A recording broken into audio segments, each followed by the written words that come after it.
Dalam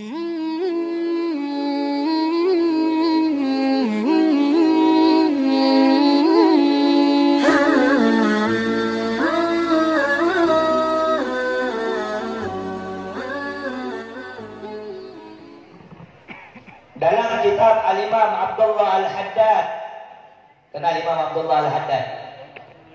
Kenal nggak? Kenal? Kenal? Kenal Imam Abdullah Al-Haddad? Nggak kenal? Kalau pengen kenal, baca sejarah beliau, kisah hidup beliau. Al-Imam Abdullah bin Alawi bin Muhammad Al-Haddad, sahibul ratib. Kita kenali dulu siapa beliau. Beliau di masa kecilnya, umur 8 tahun atau 9 tahun, terkena penyakit cacar sehingga menyebabkan kedua mata beliau menjadi buta. Di umur 11 tahun, pada saat fisik yang kurang, artinya tidak seperti manusia yang lain, kedua mata Imam Abdullah Al-Haddad diuji oleh Allah Subhanahu wa taala mengalami kebutaan akibat penyakit cacar. Tetapi subhanallah, semangat yang dari anak kecil yang umur 11-12 tahun, himmahnya luar biasa, semangatnya luar biasa, keinginannya mengenal Rasulullah, mengenal salafun saleh, mengenal agama Allah, mengenal syariat Allah, tertanam di dalam hati Al-Imam Abdullah Al-Haddad. Umur 11 tahun, Al-Imam Abdullah Al-Haddad hafal Kutubus Sittah. Tahu Kutubus Sittah? Kutubus Sittah itu 6 kitab hadis. Bukhari, Muslim, Sunan Abi Daud, Sunan Tirmidzi, Nasa'i, Ibnu Majah. Umur 12 tahun, Imam Haddad hafal dalam kondisi kedua matanya buta. Siapa Imam Haddad? Tadi lagi baca rotib apa di sini? Rotib Al-Haddad. Sudah kenal dengan Imam Haddad. Al-Imam Abdullah Al-Haddad menjadi presidennya wali. Jadi bu, wali itu banyak tingkatannya. Ada aktab, ada abdal, ada autad. Banyak tingkatan wali itu. Al-Imam Abdullah Al-Haddad menjadi Qutbul Ghul, presidennya para wali. Jadi bukan cuma manusia punya presiden, wali juga ada presiden, pemimpinnya. Al-Imam Abdullah Al-Haddad memegang kekuasaan sebagai waliullah, presidennya wali selama 40 tahun. Ini bukan main-main, bukan pemimpin-pemimpin dunia, bukan jabatan-jabatan dunia, bukan. Jabatan dunia ini hina di mata Allah.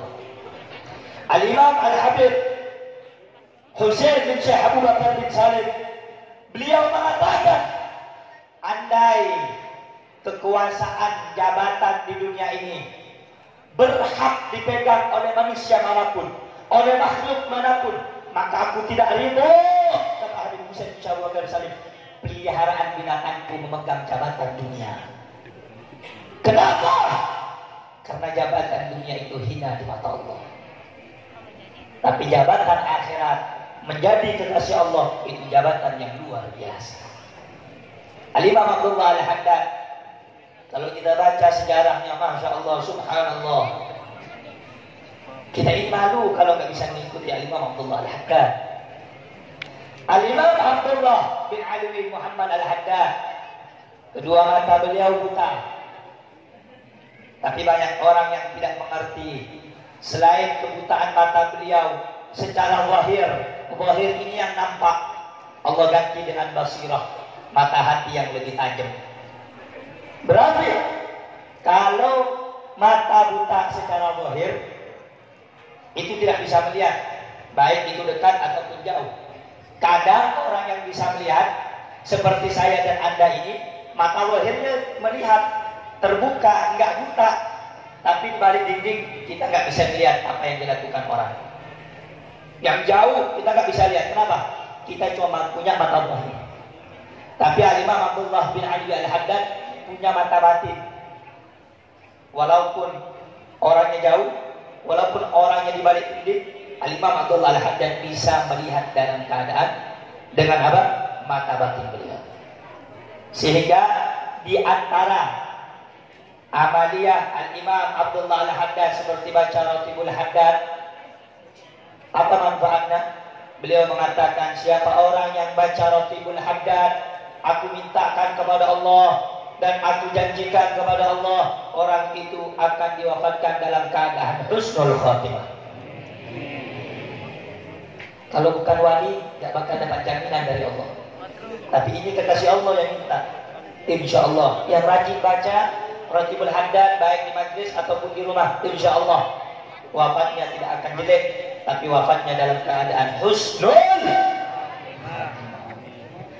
Saudara, di dalam kitab Imam Abdullah Al-Haddad, singkat saja cerita, ada nama kitabnya Sabilul Intar.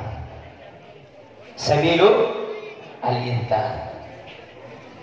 Di dalam kisah itu ada riwayat Wahab bin Munabbih bahwa nanti di kiamat, di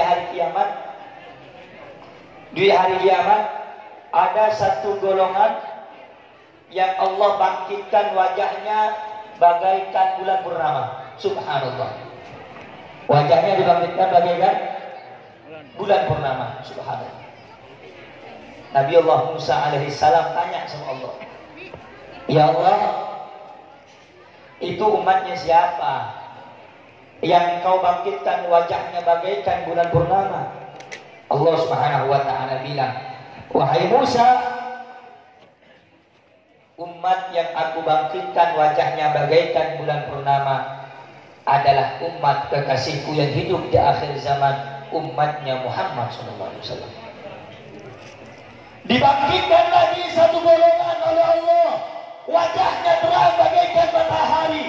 Nabi Musa kaget, bertanya sama Allah, ya Allah, itu umat siapa lagi itu yang kau bangkitkan wajahnya bagaikan matahari? Allah Subhanahu wa ta'ala menjawab, wahai Musa, apakah engkau tidak kenal sama umat itu? Nabi Musa menjawab, tidak ya Allah. Allah menjawab, wahai Musa, ketahuilah umat yang aku bangkitkan wajahnya terang bagaikan matahari adalah umat aku punya Nabi yang tercinta, Sayyiduna Muhammad. Singkat cerita, panjang lebar, Nabi Musa berbicara dengan Allah. Apa yang menarik saudara?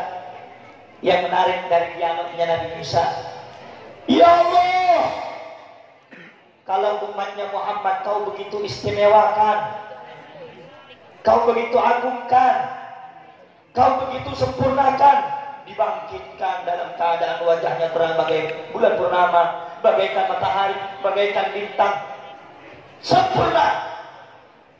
Apa kata Nabi Musa? Ini yang menarik. Faj'alni min ummati Muhammad ya Rabb. Allahu Akbar. Allahu Akbar.